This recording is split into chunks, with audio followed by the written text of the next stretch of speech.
Trump is now thinking beyond Beijing. Commentary. It is now apparent that U.S. President Donald Trump believes, with his new national security strategy, that the People's Republic of China is a threat. The regime is also in the process of being eliminated. So what's next? And what does this mean for the rest of the world? Chinese Communist Party leader Xi Jinping is no longer effectively in power. He reigned for a dozen years before he was cornered into relative impotence. The collapse of Communist China had become irrefutable as 2025 was coming to an end. As well, by late 2025, the PRC was no longer the major economic or military power it had become in recent years. It now only has sufficient weight to act as a disruptor for the coming few years. Maybe not even that. So now is the time to begin a reassessment of the global balance of power, and not solely because of the implosion of the PRC and CCP. The United States had also embarked on a surge of global dominance, but with its own deep internal divisions. The European Union was in deepening economic, social, and strategic decline and division, and hitherto prosperous states such as the United Kingdom, Australia, and Canada were in what could be a terminal malaise. The power and stability of middling states such as Turkey, Iran, Egypt, Pakistan, and Nigeria were questionable, and the global realignment seemed to promise that a new world would, by default, emerge. Even such promising stars as Saudi Arabia and India faced challenges, and all would be subject to the downstream effects of China's economic collapse. So, too, would Russia be severely impacted. Even by the end of 2025, few were willing to accept that the PRC had indeed already imploded economically, but the forecast that mainland China would probably reduce steel production by 50% in 2026 highlighted the reality of the situation, especially for iron ore exporters such as Australia and Brazil. And yet, the PRC's resources are dwindling. China has been importing some of the rare earths it has been re-exporting to the world, indicating it has dwindling control of this asset. Its petroleum imports rose by 4.48% year-over-year in November, the highest level in 27 months, and imports from Russia fell. This was despite the economic crash, which should have eased the burden on energy resources. None of the indicators is moving in the right direction for the PRC. Much of the 2025-26 global restructuring, indeed, is linked to the economic chaos caused by the PRC's collapse. This was not a sudden or clearly defined thing that could be ascribed solely to a certain specific date or action, but rather to an accretion of actions and symptoms with roots going back decades. Constant identification of the decline of the PRC as a strategic power, economic giant, or military threat raised no concern among states addicted to Chinese investment. There has been the willing suspension of logic that would normally be characteristic of a narcotically addicted subject. This writer saw the signs in 2006-07 that the PRC would not be able to sustain itself beyond 2025 as the great power it determined it wished to be. My rationale for stating this explicitly in 2007 in the study, Australia 2050. An examination of Australia's condition, outlook, and options for the first half of the 21st century, was that the PRC had neglected to secure its base of stability before it attempted to move, as a gunpowder state, to seek military equality or dominance in the world. It failed to guarantee internal lines of supply for food, water, or energy, and attempted to intimidate those states that could have an impact on China's food, water, and energy supplies. Such a condition, and on such a scale, caused the downfall of the Western Roman Empire, as it became isolated from its originally internal grain supply from Egypt. That is not to say that the PRC, or, to be more accurate for the future China, could not resurge and rebuild, but this is not a short-term prospect. The major problem in undertaking a clean-sheet analysis of the new global architecture today is not the PRC, but the reality that much of the world views current realities through antique lenses and mindsets developed around old myths and half-truths. This results in poor resource allocation in defense, diplomacy, and techno-economic policy. Several realities needed to be acknowledged at the close of 2025. Shrinking economy and population. The PRC may no longer be, if it ever was, the second largest economy in the world. But its size was determined by statistical interpretations such as GDP, rather than by real strength or wealth, not even the so-called per capita GDP. None of its official statistics could be taken at face value, and it must be assumed that all such numbers and claims have been distorted to suit the political ends of the ruling CCP. This includes China's population, still cited at around 1.4 billion souls. There are sufficient visual and economic cues to indicate that the real population could be well under 1 billion, and possibly as low as 500 million to 600 million. Xi's loss of power. Xi Jinping, who, by late 2025, still held the titles of General Secretary of the CCP, Chairman of the Central Military Commission, and President of the PRC, was essentially marginalized and had become powerless, except for some disruptive powers caused by wolf warrior diplomacy statements on the world stage. Moreover, this paralleled the collapse of the CCP itself, largely because Xi's opponents within the party left it too long to challenge him. Then, all the contestants for power, including Xi and his remnant loyalists, the People's Liberation Army, reformists, and CCP elders, became committed to the appearance that the party remains in charge, even though economic and social collapse had become irreparable. Late 2025 saw the reality become clear.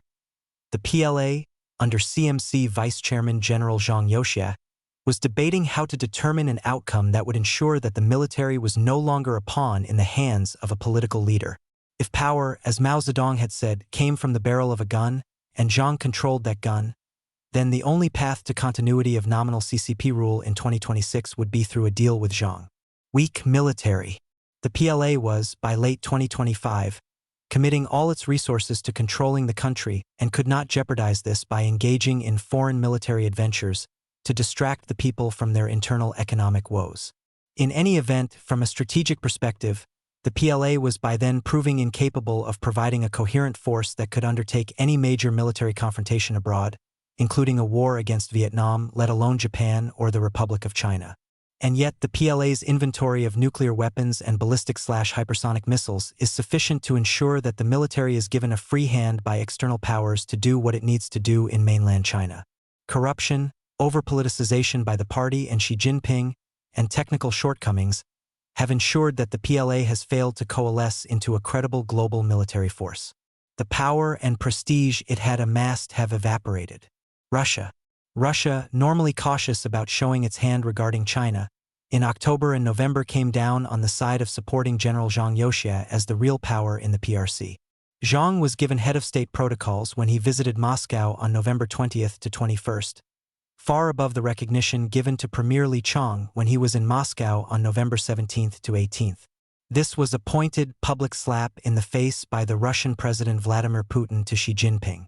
It also showed that Russia was not now, if it had ever been, a junior partner in its tacit alliance with the PRC. Pre-revolutionary condition, as in Russia before the 1917 putsch that led to civil war, or in the 13 British colonies of North America in 1776, and other examples, the situation inside China by late 2025 showed that there were still great areas of normalcy and productivity within society, but that the dynamic elements of mainland Chinese society were in a condition of flux and angst, due to unemployment, poverty, and homelessness. As a result, the country, particularly amid a major remigration of migrant workers back to their villages from the cities, could be described as in a pre-revolutionary condition. It should be remembered that, with the death of Dowager Empress Cixi on November 15, 1908, it was unrest among rural migrant workers in China's cities that exploited the Qing dynasty's collapse and ignited the Civil War, which was brought to a standstill, but unresolved, in 1949. The immediate outcome of the PRC's collapse in 2026 is that it is unlikely to be in a position to claw back any of the investments it made to build its Belt and Road Initiative, leaving debtor nations with a margin of relief. Those foreigners who held Qing dynasty government bonds also saw their investments wiped out by the collapse and revolution. Bets and investments turn sour when strategic reality takes precedent. But the vast economic benefits China was able to deploy around the world by buying food, energy, and raw materials from supplier nations were also over, leaving countries such as Australia, Brazil, and Russia, among others, without markets for their exports. The result of this termination of trade would become evident through 2026, and although the PRC had largely been replaced in the global supply chain, the impact on global wealth would be such that demand would decline. PRC's collapse. It was the supposed rising power of the PRC that had driven threat estimates for much of the world, and many states had made a profound attempt to define their own identities by the stature of their adversary. For many states, this was the PRC. For others, it also included an attempt to postulate Russia as a continuation of the USSR. In other words, in the post-Cold War era, Western states defined themselves not by their own attributes but by the caliber of their adversaries. But if the reality was, by mid-2026, that neither the PRC nor Russia resembled the overwhelming threat they had been painted to portray, then how would future alliances and defense postures be expressed?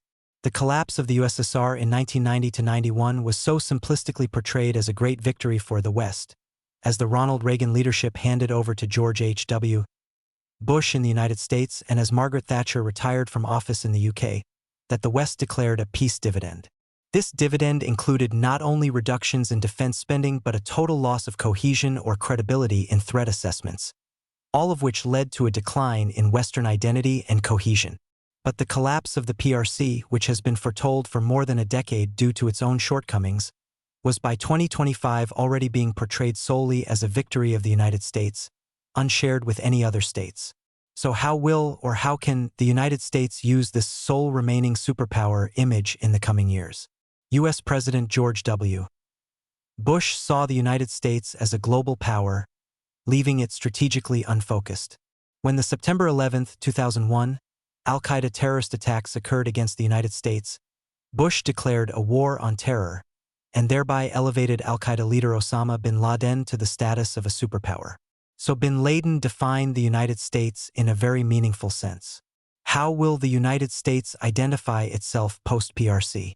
And how will U.S. allies identify the United States when no clear threat to the West is evident?